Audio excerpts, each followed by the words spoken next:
Hello everybody, welcome back to the WTF1 Podcast, Italian Grand Prix edition.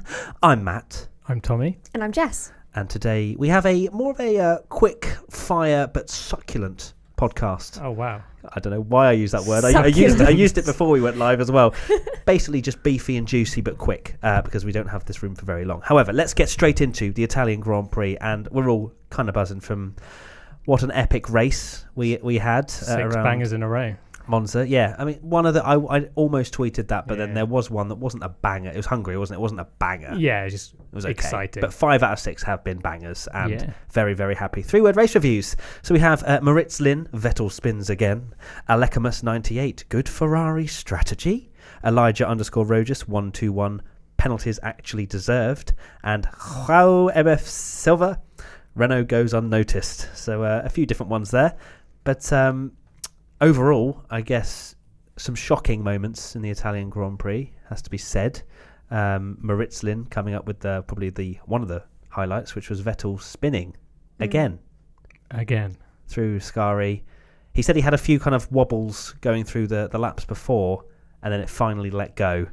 And were we surprised when we saw Vettel facing the wrong way? It just seems to always be him, doesn't it? I just can't believe that it happened again. At Monza of all places, with his teammate winning, that must have been hard to take. Yeah. Do you reckon that he almost felt that pressure because he had a bad lap one? He got overtaken by Hülkenberg into the chicane. And did anyone else watching that with that camera angle think Vettel was going to be around at that chicane? Because it looked blooming close from the camera angle that F1 was showing with Hülkenberg and Vettel going side by side. But he let the Renault through. Then he got back past pretty quick. But it just seemed like he was always on the back foot the whole time. Yeah, I mean, I don't know how much Charles getting pole, leading the race got to him. You know, he's still not won for Ferrari at Monza, and it must have been tough for him. Yeah, he had a pretty iffy qualifying as well. I mean, qualifying itself was just an absolute and utter entertainment fest. I loved probably it. For the wrong reasons. Yeah, it's great. It was just like, I mean, it was so funny how I think, you know, we're going to dive into our predictions from last that we were predicting for this round a bit later on. Let's talk about it now. Let's talk about it now. Yeah, we don't have to stick to any script or schedule. But I mean, we joked that, you know, my prediction was that there would be slipstream drama in qualifying, but I don't think we quite. That was a full Romeo and Juliet, wasn't it? That was, and the story even that you came up with touring cars is exactly what happened. Exactly the same. It was crazy. 2 cars got over the line. Yeah. Well, yeah. Okay, yeah. Maybe not exactly, but yeah. So just absolutely insane. But obviously, then he had his he was under investigation for the red flag incident. Was it in Q2 that it was kind of being investigated? And then when he went out in Q3, eventually he was expecting Charles to go out in front so that he could get the tow, because Charles had the tow previously, and then that didn't work out because everyone was kind of bunched anyway, and there was just communication chaos. I thought that was going to kickstart, especially in the race, if Vettel had been in the race and was battling Charles, that it might have started to get a bit sour between Leclerc and Vettel. I think it already is. Vettel's obviously very upset by it, and the fact that he was complaining that it was Charles' turn to give him the slipstream, which I don't believe was correct, but no, it was. It was for that final run. Final run. Because Vettel was on the team radio going, Charles has to go through now. He has to go through. But the thing is, obviously, they have this, you know, strategy where they take it in turns for Monza, and most races where slipstream is important.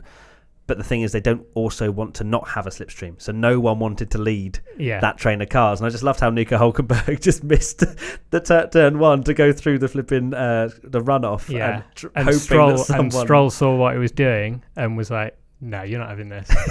So they all just slowed down. Yeah, it was. To be fair, I thought it was brilliant. And to be fair, I would happily watch that over a hot lap shootout, which we've seen many times, and it has been dramatic. But as it was different, it's going to be one of those things dramatic. That everyone remembers. Everyone will remember 2019 Italian Grand Prix qualifying because of that incident. So it's quite funny. And to think that Charles was one of the only ones to get over the line again as well, to have his hot lap. I don't know how that. Yeah, it was only Sainz that got. It was only Sainz. No, Charles got over as well. And then he just aborted his lap. Yeah, and then he aborted because he was only he did. a McLaren. Yeah, because that wouldn't have gone down well with Seb either. So Jess, as we are on the we're speaking about Ferrari, Absolutely. let's dive into your 3-word race review. Yeah, so I've come up with Prince and Pauper. Very, very I know, right? edgy. Well, I was trying to be, proper have a good about 3-word it. race review. Exactly, because I don't know, sometimes they can sound a bit naff. But anyway, so Prince and Pauper, and basically that I think that just utterly describes the two sides of the Ferrari garage. You've got Charles Leclerc, who's just come back as an absolute and utter Ferrari prince and will be immortalised in the eyes of the Tifosi for having finally given them a win again at Monza. And after 9 years. After 9 years. That's a long old Did time. you make this 3-word race review after reading the Italian media's headline, or is that just coincidental? No, okay. Why was the Italian media's headline? So the Italian media ran with the headline, "The young prince has already become king." That was their headline. So, well, I think a lot of people, there was a lot of talk about him being the young prince of, they were saying like the young prince of Monaco. So I think everyone just sees, again, I guess it's because he's had an almost fairy tale career in terms of tragedy and highs. So it is kind of fitting. And then Seb does just feel like this second-rate driver. I mean, at the very beginning, we discussed about whether, how is this dynamic going to develop? Is Charles really going to take it to Seb and put Seb on the back foot? And the answer is yes. But I don't. It's weird for me because again, we've spoken about this in previous podcasts for previous races. Seb just doesn't look comfortable in that Ferrari. There is something about it that he cannot tackle. He can't tame the beast, if we're going to keep using like fairy tale terminologies. And again, if he was talking, not once did Charles look like he had any form of handling issues with that Ferrari. It was seamless. I mean, we're going to come on to a little bit later in terms of whether he was doing the right thing driving wise, but in terms of being under control of that Ferrari, I think he made one mistake? Two mistakes. Yeah. Under that much pressure, and Vettel, he's cracked under pressure. He's cracked and under less pressure, I would argue. He's the veteran, the 4-time world champion. Yeah. For whatever reason, Vettel is just not the same driver he was at Red Bull. No, and you could almost argue, back in his Red Bull days, obviously Adrian Newey created a car that was ultimate when it comes to downforce. It was all about, just ridiculous amounts of grip with the Red Bull. This, it's Monza, power. It's very low downforce, and it clearly just doesn't suit his driving style. And Ferrari are well known for, if you look at how the races have gone, Red Bull still have that car that is, quick around Monaco, quick around Singapore. Yeah. This new Ferrari, they suffered around Hungary, they suffered around... So that sort of extreme downforce that maybe Vettel prefers is not working for him. Yeah. Because I do think that, we can go on about how it's hurting Vettel's reputation, his era. There's obviously just something where this era of car is just not suited for him. I mean, as soon as 2014 when he was at Red Bull, the hybrid era cars, he got beaten by Ricciardo. He didn't seem like the same driver. He was so at one with that V8 era blown diffuser. Absolutely unbelievable. And for whatever reason... And that's how, when there's comparisons between Hamilton and Vettel and, all this 4-time versus 5-time world champion, that's why, in my head, why they can't be compared is because Hamilton has adapted to no matter what car he's driven, whereas Vettel, as you say, seems almost hindered by this hybrid era. So, it's going to be interesting to see how he brings himself back. Maybe Singapore will be better for him because the Ferrari will have a lot more downforce, and again, it's not a power track. It's not, I genuinely can't think of anything worse for Vettel's career than Charles at Monza, spinning off, almost. Let's be honest, embarrassing himself in front of the Tifosi while Charles was winning. And I remember thinking at the end of the race, you saw the mechanics. Sorry, not the mechanics, the marshals and the fans waving flags and bowing down to him, and Vettel must have been thinking, this is my dream. I wanted to emulate Schumacher and do this kind of thing. It must be really tough on him. considering he won there in a Toro Rosso, you'd think that maybe he would have won in a Ferrari. But very, very difficult. V Lion Man says, do you think Seb got too good at donuts in 2013 that it just became part of his driving style? Yikes. He loves a spin at Monza. That's a shame. But hey ho, let's move on from Vettel to my 3-word race review and the other driver in Ferrari, which I'm sure Who's not that? too many people are shocked that my reviews about it. Ruthless Leclerc defending is what I went for my 3-word race review. People might be shocked that I felt that his driving was slightly over the edge. I feel like the move when Hamilton was trying to go kind of racing line but around the outside into the second chicane, I thought that was okay, fair enough, black and white flag. If that's how the stewards are now doing things, fits the bill. But the weave before Curva Grande, through Curva Grande, that was I winced at that's that. That's going to be a penalty. But I do think the stewards felt pressure with it being at Monza, and I feel like they may not. I don't believe that, because having met them, having sat in with them, and met a lot of Gary Connolly, who is usually heading up the stewards. They don't. Yes, of course. I think everybody in this industry feels pressure at some point or whatever, or there's a heavy amount of media attention around certain drivers or races or stewarding or whatever. But I don't believe that they make decisions based on what they want the end result to exactly be. I mean, look at Canada. They wouldn't have made that call because Mercedes had won every race. Everyone was saying how boring it is that Mercedes is winning every race, and they didn't not give Vettel a penalty because they wanted to see a different winner. Just comes down to consistency at the end of the day, which is the old argument that we keep throwing up. Yeah, but everybody does. I think the weave, personally, from a Leclerc fanboy or whatever, I thought that would at least deserved investigating, and it wasn't even looked at. And even his they noted his turn 2 clipping, missing the apex. Yeah. I mean, again, I don't know if he really gained an advantage. No, a lot of drivers have done that, and I think. But that's consistent. Drivers have done that before, and there's been no penalty. And at the end of the day, it is a mistake. He's not. And Hamilton had a run on him anyway after that, didn't he? Yeah, exactly. But that's when he weaved. Yeah. So again, under pressure or whatever. But one thing I was thinking about Leclerc defending, actually, although it didn't seem it at the time, Verstappen beating him in Austria might have just been the best thing that ever happened to his career, because.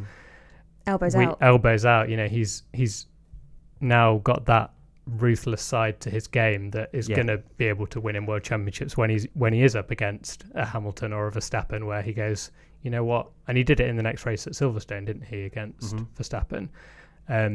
He's got that side to him now where he's not willing to take any crap from anyone, and that's why great. That's why I put ruthless in that 3-word race review, because fair enough, I thought it was borderline potentially penalty worthy, his defending as a whole, but at the same time, that is exactly how you beat Lewis Hamilton on the track, is you give as good as he gets, because Hamilton has given his fair share of elbows over his career. It's funny as well, because he came out saying that he thinks that this new generation of drivers are the FIA is being way more lenient with them than with the old generation, like his generation. And I was sat there thinking, are you joking? Have you seen Verstappen's passes? But also, you got exactly the same treatment. You were pulling off some questionable moves when you were kind of a young buck and battling against champions. So I don't know why he's saying that so much. But the other thing I was also going to say is, I think Leclerc's he's a smart driver. So I think he kind of. You don't ever get the sense like you might have got with early days of Max, where you thought, oh God, he's going to hit someone or crash into something. Yeah, he knew what he could get away with. Yeah, he knows where to place the car, but also so does Hamilton. And I think he was lucky that there wasn't a big incident caused, because I would argue, I don't want to name names in terms of who might not Verstappen wouldn't have given him. I know. I knew what you were going to say there, and I totally agree that Verstappen would have probably... They would have crashed. They would, he wouldn't. Hamilton went for that gap. Leclerc closed it. There was not a car's width, and Hamilton bailed down the runoff. Now, other drivers might have gone crashed into the side of him and then argued it later, or tried to go in and then claimed that he didn't have that. But I've not heard much of Hamilton's radio, but it didn't seem that he only said like there wasn't a car's width there, and he raised it on radio, but he never. I think they were both just so focused in the race that there wasn't any of this like whinging and complaining. I think he said two things I heard. So one was he didn't leave a width, and two, there's some dangerous driving going on. He was whinging a bit. Considering Hamilton, we may not have heard all of that. I mean, that's what I mean. That's what I mean. Yeah. So maybe if we don't had a bit of a dive into his radio, there might have been even more, Toto afterwards tried to make the joke that they just didn't want to penalise a Ferrari at Monza, which that's the thing. He said very condescending sort of statements of there's no, he said on Instagram there's no beef, Charles, great drive, blah blah blah, bros. But then to the media he said something, he said that it was dangerous driving, and that maybe he wouldn't. It's like heat of the moment thing, Ferrari isn't it? Versus afterwards where he goes, well, I'm still in the lead of the championship. It's like his thing, which I thought was very silly, of qualifying, where he said, they just blocked everyone because they wanted to keep pole. That was a silly comment. It was I mean, but they've Mercedes dummied again in this race. Yeah, exactly. And that's not and playing, no one's bought that's that. not playing above the line. That's questionable. One, it's meant to be illegal. Yeah, they just stop. It's just And so it's F1. It's part of it. It's the drama. It gives us some good stuff to talk about at the end. Did anybody, was anybody's race really impeded? I don't think Lewis would have got around Charles anyway. I think Charles was playing such a good, and we saw it in the F2 sprint race as well. Like Jack Aitken, our boy, out for winning. Shout out. Jack, well done, sprint race But winner. if you watched his race, I mean, again, his tactics were questioned by Jordan King in terms of. I think Jordan King questioned everything. Well, yeah, he did. But because Jack was doing a similar thing in terms of like trying to break the toe and kind of moving the car around more than you normally would. But not. I wouldn't say dangerously. I don't think. And that's within the rules as well. You're allowed to weave as much as you want. Well, not in the braking. But if there's no cars around you. Yeah. So, but it was all to do with racecraft, which is something that Jack spoke with you about on our recent karting series, which is on YouTube. In terms, he learnt a lot from me. Yeah, he did. You're welcome, Jack. Yeah. And that's exactly what Charles did as well. He just put that car where he needed to, where no one could get around him. And obviously the Ferraris had the straight line speed. Like coming out of the Parabolica, they just went, didn't it? It just went. It was like, okay, see you later. The purchase off that corner was ridiculous. So, I don't think anyone's race was impeded, really. Yeah. And there's not many occasions that you see Hamilton beaten in a wheel-to-wheel fight. Yeah. You don't really see it with Bottas, do you? If that was, let's not get onto him. We will talk about him a little bit later. We should probably jump onto Tommy's. Yeah, go on, Tommy. It's all linked in. Yeah, mine's kind of linked in because, mine's stewarding new era, and that is because a lot of people were quick. I feel like you had a similar view on this a few races ago, maybe. Yeah, but is this a new era? Well, this is because people. The biggest argument I've seen is that Verstappen last year did exactly the same thing to Bottas and got a 5-second penalty, and people are very quick to complain. Yeah. Oh, that was when he was squeezed into turn one, right? He was squeezed. Yeah. He didn't leave a space, and they gave him a 5-second penalty straight away. Yeah. With Leclerc, for whatever reason, since the French Grand Prix, when we did the podcast and said let them race, they've let them race. Thanks for listening. Watching. They are more lenient. I personally really liked the call of Charles took it as far as he possibly could, and the black and white flag has almost become like... Talk in the mic, Tommy. Sorry. Well, you told me not to because it was covering my face in the last one. It's almost like a yellow card in football. I know we're doing the football analogy again, but the black and white flag is don't do that again. We're watching if you do, you're in trouble. Yes, yeah. And that's exactly what they did. And for that kind of instant where Hamilton didn't end up in the wall, didn't lose much time. Yeah. So personally, I think that the stewarding has got a lot better recently because they are allowing things. The Albon and Sainz incident, they didn't even investigate it because it's just two cars going round a corner. They didn't investigate it. It's just a racing incident. That's what I mean. They're just giving racing incidents for Which racing was fair. incidents. Like Albon risked it round the outside. Sainz got a bit of a swapper on. Yeah. Albon wasn't out the race. So, but it's definitely since, because you could argue that if Leclerc had got a penalty, Leclerc's first thought would be, well, why didn't Verstappen get one in Austria? Yeah. He was just doing what... So they've clearly put their foot down after France and said, look, we need to allow racing more in the stewarding decisions. Yeah. And I feel like that's exactly what they've done. I would rather them get stricter on stuff like Mercedes dummying. Like, I would rather them, like, get stricter on stuff like that, but allow... Which is very easy to police. Well... If the car doesn't come in... Well, but they can say, can't they? Yeah, that they do it every race. There's a communication error every single race. They did give a lot of penalties at the start, but that was for proper things that were... Kimi was starting on the wrong tyres. So you need to penalise someone for that. That's literally Alpha not knowing the rules. It's quite interesting that Vettel... Well, I think maybe they got confused because he then got the grid penalties, maybe that he then could change his tyres out. But I just love how there's no one in the F1 team that's just gone, are you sure? yeah, just do it. They won't. There was a race from the pit lane. It's fine. There was a race where I don't know if you guys remember it. I think it was Spa where Williams put one soft tyre and then I do remember that. But that was weird. It's interesting that Vettel, the penalty that they gave Vettel was the harshest penalty they can give a driver without a black flag. Clearly, they saw that as very dangerous, which I did too.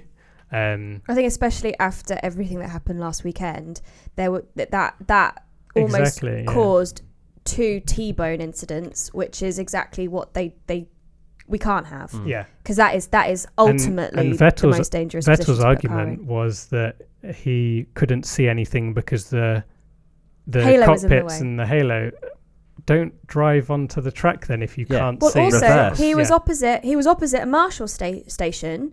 And it's meant. This is actually something that I was trying to watch to see if the marshals did indicate to him when it was safe to, because that's what they're meant to do. If the driver can't see, then they're meant to look to marshals to give them a clear flag or clear indication that they can rejoin the track.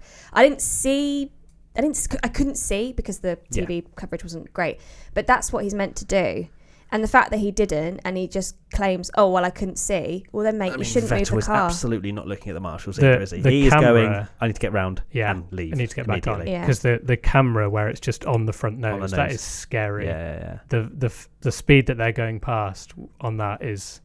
Also shout out to the TV directors again that cut to the bloody crowd. There was a theory because of last weekend. That they didn't want to see a collision. They thought, what's going to occur? That's the theory. I don't know if that's the case, but they have been pretty bad again this weekend. They did a very weird start replay, didn't they? Which was they were about to show Verstappen and then cut it off.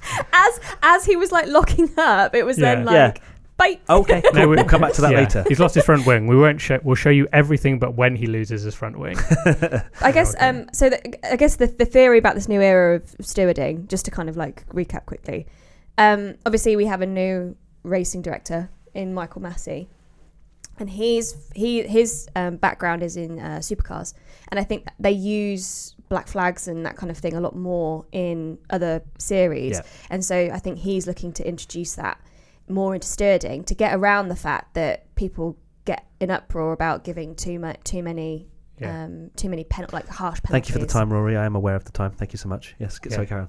But so I think he gets I agree. Done, doesn't he? You can't take that away. And oh my God, what a season to have in your first year of being the racing director in F1. Yeah. So I agree with Tommy. I quite like it, and I just hope that because what's going to be difficult is getting everyone to understand that there are now there's new consistency here. There's warnings. There's warnings now. This is the first time we've really seen it. Yeah, I agree. That's what happens in F1 games. You get warnings, then you get penalties. Yeah, I like it.